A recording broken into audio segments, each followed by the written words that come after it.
नई शिक्षा नीति लागू करने वाला देश का पहला राज्य बनेगा उत्तराखंड। जी हां, उत्तराखंड में नई शिक्षा नीति लागू होने जा रही है और उत्तराखंड के शिक्षा मंत्री धन सिंह रावत ने ये कहा है कि नई शिक्षा नीति लागू करने वाला उत्तराखंड देश का पहला राज्य बन जाएगा। नई शिक्षा नीति का पाठ्यक्रम भी तैयार हो चुका है। प्राइमरी कक्षाओं में इसका आज से शुभारंभ हो रहा है। स्कूलों में रामायण गीता की भी क्लास लगेगी और इसमें बच्चों को बचपन से ही भारतीय सभ्यता और संस्कृति के बारे में जानकारी होगी। आपको बता दें कि कांग्रेस ने सरकार के इस फैसले का स्वागत किया है।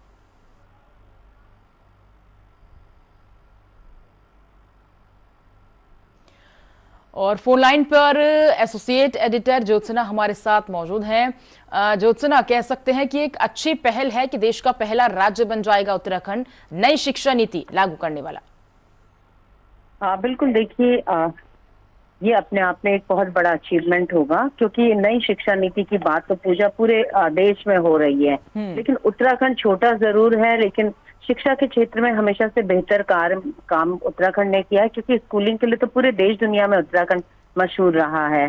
बड़े नामी लोगों ने यहाँ से अपनी स्कूलिंग की है, लेकिन समय के साथ कहीं ना कहीं शिक्षा के स्तर में गिरावट आई है और अब उस गिरावट को खत्म करने के लिए, फिर से वो स्तर पाने के लिए नई शिक्षा नीति के तहत बिल्कुल प्री प्राइमरी क्लासेस से पाठ्यक्रम शुरू होने जा रहा है। और आज मुख्यमंत्री और शिक्षा मंत्री विधिवत तरीके से इस पाठ्यक्रम का यानी नई शिक्षा नीति का आज उद्घाटन करेंगे और जो प्री प्राइमरी क्लासेस हैं उनका नाम दिया है बाल बाटिका।